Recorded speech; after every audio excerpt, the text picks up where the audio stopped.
Bonjour, pour ce nouveau numéro de TLM dédié à votre santé, toujours en partenariat avec la Fondation Hospice Civil de Lyon, c'est à l'hôpital de la Croix-Rousse, dans le service de néonatologie, que nous sommes accueillis par le professeur Picot et son équipe. Bonjour professeur Picot, alors plusieurs mois d'avance, mais aussi des bébés à terme qui naissent avec différents problèmes. Pouvez-vous nous décrire votre petite patientèle qui est prise en charge ici dans le service de néonatologie ? Alors bonjour, on reçoit dans le service toute une série de patients qui sont à la fois des patients extrêmement prématurés mais aussi des enfants à terme pour lesquels la naissance s'est passée dans des conditions difficiles. Donc en gros on va avoir des bébés qui vont peser en gros de 500 grammes à 5 kg. Et ce n'est pas forcément les plus gros qui ont le moins de pathologie, c'est-à-dire que les bébés à terme effectivement peuvent avoir besoin de thérapeutiques assez spécifiques pour traiter les problèmes de manque d'oxygène au moment de la naissance. On reçoit en fait des enfants qui proviennent de ce qu'on appelle le réseau périnatal Aurore, qui va de Oyonnax au nord de la région à Montélimar au sud. Pouvez-vous nous décrire le parcours d'un bébé qui passe dans votre service depuis son entrée, toutes les étapes qu'il franchit jusqu'à la salle de sortie ? Donc les enfants qui ont besoin d'une prise en charge de type réanimation vont être accueillis dans un service dédié à cette activité. Après, ils seront pris en charge dans un secteur intermédiaire qu'on appelle des soins intensifs et enfin dans un secteur de néonatologie avant de pouvoir éventuellement retourner à la maison et avec éventuellement la possibilité de passer dans un secteur où les bébés peuvent être avec leur maman pendant un certain temps. On imagine que vous devez adapter votre prise en charge au cas par cas, ce qui peut parfois être assez antinomique avec l'évolution de notre système médico-économique de santé qui pousse à la standardisation. Alors très concrètement, comment faites-vous ?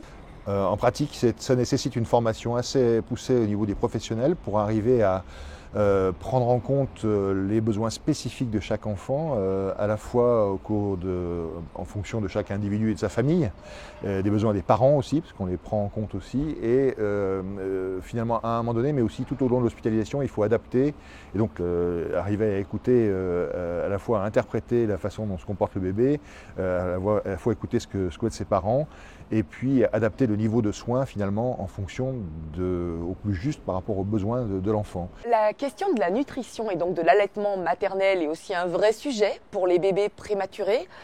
Comment gérez-vous cela quand le 3e trimestre du bébé se passe en couveuse ? Il y a vraiment beaucoup d'énergie qui est mis à essayer de faire en sorte que les mamans puissent allaiter leur bébé et si elles ne le peuvent pas, prendre du lait au niveau des lactariums. Donc il y a un lactarium ici qui est le lactarium régional Rhône-Alpes, Auvergne-Rhône-Alpes, et qui permet de récupérer du lait de mamans qui en ont un trop, qui ont accouché à terme et qui veulent bien le donner au lactarium. Et ça, c'est extrêmement important pour la santé de nos enfants hospitalisés. Sachez que le service de réanimation néonatale de l'hôpital de la Croix-Rousse à Lyon est l'un des 2 centres de référence pour la réanimation néonatale au sein du réseau Aurore. Ce réseau périnatal gère quelques 45 000 naissances par an en Rhône-Alpes. Ce service est notamment apte à proposer la technique d'hypothermie néonatale qui est recommandée au niveau national depuis 2010 lors d'accouchements difficiles où le bébé vient à manquer d'oxygène ou hypoxie.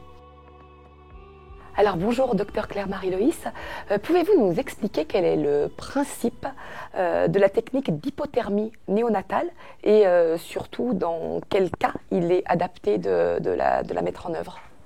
Alors l'hypothermie thérapeutique est une technique de neuroprotection. Elle s'adresse uniquement aux enfants nés à terme qui présentent une encéphalopathie anoxo-ischémique, c'est-à-dire une atteinte neurologique liée à un manque d'oxygénation du cerveau au moment de la naissance. Alors techniquement, pouvez-vous nous expliquer comment ça marche très concrètement ce dispositif ? Alors concrètement, on diminue la température corporelle de l'enfant jusqu'à 33,5 degrés à l'aide d'un système de circulation d'eau dans un vêtement qui est adapté à l'enfant et qui permet un contrôle continu et exact de la température. Il faut que l'hypothermie thérapeutique soit débutée dans les 6 premières heures de vie. Elle dure ensuite 72 heures et ensuite on remonte la température mais très doucement jusqu'à une température normale de l'enfant. Il faut bien comprendre que l'hypothermie thérapeutique ne va pas permettre de guérir les lésions qui ont déjà eu lieu au moment de la naissance, mais ça va permettre de limiter, voire d'arrêter la progression de ces lésions, d'où la diminution des séquelles. Ce sont des enfants qu'on va tous suivre jusqu'à au moins l'âge de 6 ans. Justement, Damien Decran a rencontré des parents qui ont accepté de nous parler de leur histoire. Reportage. Le 24 janvier 2017, Mallory met au monde Ethan et Com. Comme souvent avec les jumeaux, c'est avec un peu d'avance qu'ils ont décidé de pointer le bout de leur nez. Ils sont arrivés à 32 semaines d'aménorrhée, c'est-à-dire à 7 mois de grossesse. Et j'avais la chance d'être suivie dans un hôpital avec une maternité de niveau 3, donc avec un service de réanimation. Enfin, tout était super sécurisé et sécurisant pour moi.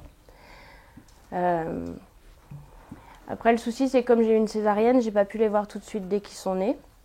J'ai dû attendre le lendemain de pouvoir me lever pour aller les voir. Donc c'est le papa qui est allé, qui m'a montré des photos.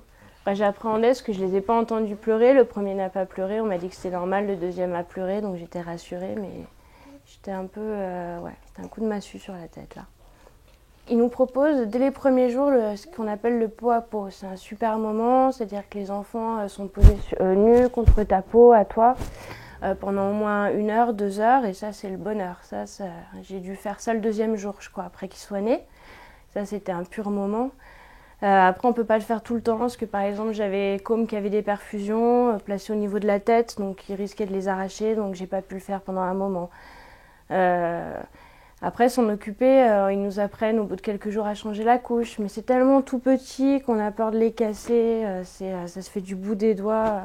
Les enfants sont reliés à des scopes qui mesurent toutes les fonctions vitales, la fréquence respi, la fréquence cardiaque, l'oxygène. Et donc on voit quand ils font ce qu'ils appellent eux des événements, c'est-à-dire quand la fréquence cardiaque diminue, que les enfants font des pauses respi.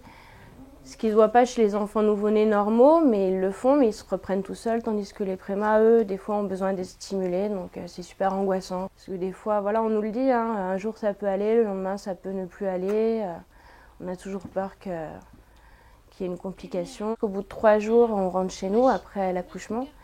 Donc, ils sont dans le service de néonatologie où on peut, nous les parents, aller les voir 24 heures sur 24, appeler à n'importe quel moment pour prendre des nouvelles, où on explique comment ça se passe. Donc j'étais souvent là-bas, j'étais bien fatiguée d'ailleurs. On me disait de temps en temps qu'il fallait que je rentre chez moi, que je me repose, mais c'était dur de les laisser.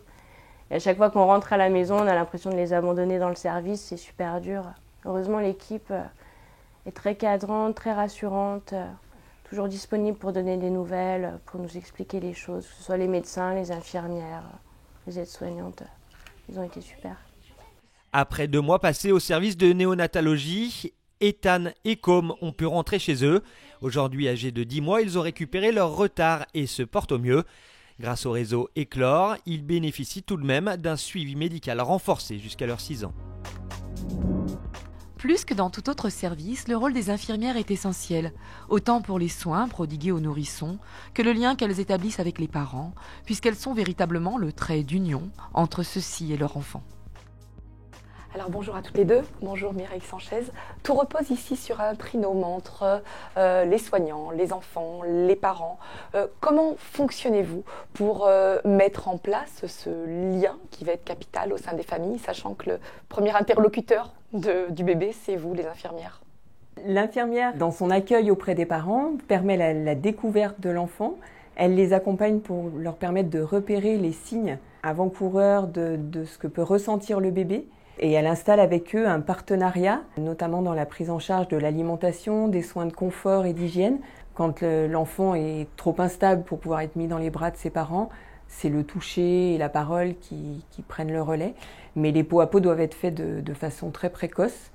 Et c'est pas gênant de sortir un bébé de sa couveuse. Au contraire, il a beaucoup plus de bénéfices à être en pot à pot contre ses parents plutôt que de rester dans sa couveuse. Alors, je me tourne vers vous, Catherine Isard. Les psychologues et pédopsychiatres sont particulièrement importants dans ce genre de service. Vous êtes vous-même psychologue. À quel moment intervenez-vous et comment pour établir ce lien dans les familles, ce lien parent-enfant? Notre idée à nous, c'est de pouvoir maintenir une continuité pour les parents qui se sentent effectivement suffisamment rassemblés dans ce qui a été éclaté par cette désorganisation de la naissance prématurée qui est arrivée généralement de manière inattendue. Et puis transformer ce qui a sidéré en quelque chose qui devient une histoire un peu particulière autour de ce bébé, qui va effectivement rester là, mais que ça va quand même bien être eux, le père et la mère, avec leur place bien attribuée. Nous l'avons bien compris, Les parents dans un tel service ne sont pas considérés comme des visiteurs, mais comme des parents à part entière. Ils sont aussi accompagnés par l'équipe dans un parcours qui est éprouvant et où l'incertitude règne jusqu'au moment de la sortie pour réintégrer leur domicile. Pour faciliter un retour plus serein à la maison, 2 chambres de pré-sortie ont été cofinancées par l'Association des parents de prématurés et la Fondation Hospice Civil de Lyon, qui va par ailleurs permettre les travaux de rénovation de la salle d'allaitement. Alors nous avons pu voir tout au long de cette émission que votre service est particulièrement en pointe, aussi bien sur les aspects très techniques que sur la prise en charge psychologique des familles. Comment aujourd'hui voyez-vous l'évolution de votre domaine ? Eh bien écoutez, on a effectivement beaucoup de progrès ces dernières années en néonatologie, ces 20 dernières années on va dire, qui ont permis l'amélioration de la survie des patients. Et donc les techniques ont progressé, les façons de soigner ont progressé et je prends l'exemple de l'hypothermie, probablement qu'on aura d'ici quelques temps des traitements à proposer qu'on pourra associer à l'hypothermie pour essayer de protéger encore mieux le cerveau des enfants qui ont été exposés à un manque d'oxygène au moment de la naissance. Pour contribuer encore aux améliorations, si demain les Lyonnais pouvaient vous aider à travers la Fondation Hospice Civil de Lyon, quelles seraient vos priorités ? Il faut absolument qu'on fasse évoluer la façon dont on peut avoir les parents auprès de leur bébé, c'est-à-dire avoir des structures d'accueil des parents à proximité de l'hôpital, de façon à ce que les parents puissent être là très souvent, et des systèmes d'organisation des services qui permettent aussi aux parents de rester auprès de leur bébé. Donc ça veut dire des changements de structure. Donc voilà, donc ça c'est des éléments importants pour accompagner nos modifications de pratiques qui seront à faire pour le plus grand bénéfice des enfants. Et ça, ce sont vraiment des actions importantes et lourdes en termes de mise en œuvre, pour lesquelles on peut bénéficier d'une aide significative au niveau de la Fondation. Avant de vous donner rendez-vous le mois prochain à l'hôpital Louis Pradel avec le professeur Jean-François Mornex, nous vous laissons écouter le message que souhaite vous délivrer Bruno Lacroix, président de la Fondation Hospice Civil de Lyon.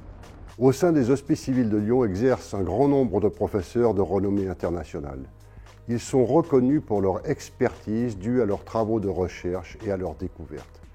Cette expertise est d'une fantastique richesse que nombre de patients viennent consulter de toute la région, voire bien au-delà.